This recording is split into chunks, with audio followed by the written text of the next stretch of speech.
kababayan, Day 5 na ng impeachment trial ni VP Sara Duterte, July 14, 2026 at tuluyan ng nagkabuhol-buhol ang serko ng prosecution sa Senado. Kung akala ng mga nanggigigil dyan na may matibay silang alas ngayon, pakinggan ninyo ang aking POV kung paano tuluyang gumuho ang kanilang gawa-gawang kwento. At heto ang unang resibo. Ang mismong star witness ng NBI na si Atty. Jeremy Lutok na pilitang umamin sa cross-examination nang urutin siya ng depensa kung may personal na kaalaman ba siya na kumuha o nagbayad talaga si VP Sara ng assassin o hitman. Ang mismong sagot ni Lutok, ito sabi niya, I don't have personal knowledge. Kung personal knowledge ang gusto ninyong malaman. Marunong ba kayong makinig? Ang star witness ng NBI mga babayan, umaming walang personal na kaalaman. Ano ito? Paglilitis o chismis? Akala ni Lutok, makakalusot siya sa pasikot-sikot na sagot mga kababayan. Pero hinarap siya ni Senator Judge Alan Peter Cayetano at literal na ginisa ukol sa banta na pag pinatay ako, patayin silang tatlo. Nasahan siya ni Cayetano mga kababayan. Sinabi ni Cayetano, my point is, in your investigation, para maging grave threat, kailangan yung party na ini-threaten feels threatened. Pero kung wala naman silang tatlong balak na patayin siya, why would they feel threatened? Diba? Unless you're saying now, you think balak na nilang patayin si Vice President. Boom! Diba? So palpal mga kababayan. So kung walang balak pumatay kay Vice President ang Malacanang, bakit silang matatakot sa kondisyon niya? Tapos, pumasok din sa eksena si Senator Judge Robin Padilla. Tinanong niya si Lutok mga kababayan kung may nakita ba silang aktual na presensya o pagsali ng Vice President sa mga nagaganap na protesta para sa sedition. At ano ang naging formal na sagot ni Lutok? Sabi niya, in so far as I'm concerned, wala akong nakita, sir. Klaro ah! Testigo nyo na ang nagsabing wala raw siyang nakita, mga babayan. Pero kung akala ninyo doon lang nagtapos ang komedya, mga babayan, heto ang isa pa sa naging pahayag ng private prosecutor na si Atty. Lorna Capunan. Noong una, pinipilit niyang narinig niya ang interview ni VP Sara. Pero nang pilitin ng korte, napilitan siyang umamin na ang kanyang impormasyon ay hearsay. Sabi-sabi lang pala. Nagkakabuhol-buhol ang sariling dila, mga babayan. Narinig mo ba talaga, Atty. Lorna? O chismis lang ang narating sa'yo? Attorney! Idagdag mo pa ang mga nakakahiyang typographical error sa official affidavit ng NBI, mga babayan. Inamin mismo sa korte na nagkamali sila sa pag-type at inilagay na nag-resign si VP Sara bilang Secretary of the Department of Justice, ibis na Department of Education.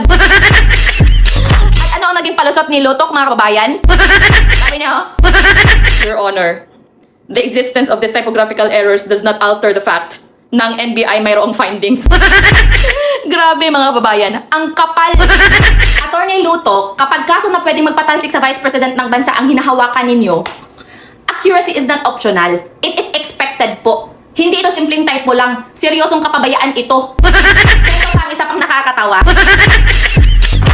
Itong si Representative Joel Chua at ang kanyang mga kasamahan na konting mura lang mga kababayan. Kung umarte, akala mo pinagbantaan na ang buhay. Feeling mo naman, Representative Chua, masyadong OA. Ang lakas mag-inarte tungkol sa bodyguard at seguridad para magpaawa sa publiko. Huwag kami Chua, kaugmi suwa. At dahil alam ni na Atty. Lorna Capunan at ng buong prosecution mga kababayan, nasunog at gawa-gawa lang ang kwento nila, bigla silang nagdeklara na hindi na raw ipapatawag si OVP Chief of Staff, Atty. Zulaika Lopez, at si House Security Executive Director, Captain Belinda Bello. Sabi nila mga kababayan, they find it totally unnecessary na daw, redundant, and a surplusage to still present Atty. Zulaika Lopez and Captain Belinda Bello. Edi wow! Isang seryosong kaso ng impeachment mga kababayan, ang pag-uulit ng testigo ay paraan para patatagin ang ebidensya.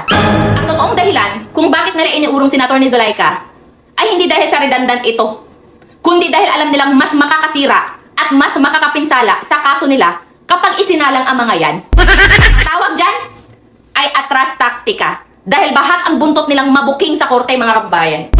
Kaya naman, bago tayo magtapos, ilatag natin ang opisyal na scoreboard para sa araw na ito. Sino nga ba ang nakapuntos at lantarang nanalong pumatak ang gabi sa trial na ito? Walang iba. Waibot anay. Para sa akin ha, walang iba kundi ang defense panel ng Vice President mga kababayan. Durog na naman ang prosecution ngayon. Bakit ko sinabing panalo ang defense? Simple lang. Dahil sa matalas nilang diskarte mga kababayan, napilitan nilang i-admit ng star witness ng kabilang panig na ang buong kaso laban kay Vice President Sara ay nakasandig lang sa hula. Walang matigas na ebidensya. Nabuking pa na ang mga affidavit ng prosecution mga kababayan ay puno ng sablay at minadali. Diba? Kapag ang sariling testigo mga kababayan at abogado ng kalaban ang kusang nagbabaon sa sarili nilang kaso habang nakatayo sa korte, automatic na yan mga kababayan na ang puntos ay diretsong napunta sa depensa ni Vice President Sara. Kababayan, habang pinapanood natin ang serkong ito na punong-puno ng pasikot-sikot na testigo tulad ni Atty. Jeremy Loto, mga taong OA na nagpapaawa tulad ni Chua, at mga urong-sulong na prosecution na sa pamumuno ni Atty. Lorna Capunan na takot ilabas ang sarili ng testigo. Napakalinaw ng paalala ng salita ng Diyos mga kababayan sa Proverbs chapter 12 verse 19. Ano ang sabi doon? It states there, "The lip of truth shall be established forever." Ang tapat na labi ay maitatatag magpakailanman. But lying tongue is but for a moment. Ngunit ang madayang dila ay sa isang sandali lamang. So, maaari silang mag-ingay mga kababayan. Maaari silang umarte na parang mga biktima. At maaari silang magtago ng mga testigo. Ngunit ang mga kasinungalingan ay walang sapat na paa upang makatayo sa harap ng tunay na katarungan. Ang katotohanan mga kababayan ay laging mananaig dahil ang Diyos ay hindi natutulog sa mga nagnanais magpabagsak sa mga taong tapat. Manindigan tayo sa katotohanan mga kababayan. Patuloy tayong magbantay sa mga susunod na araw ng paglilitis mga kababayan and kita-kits sa susunod na vlog. Ingat!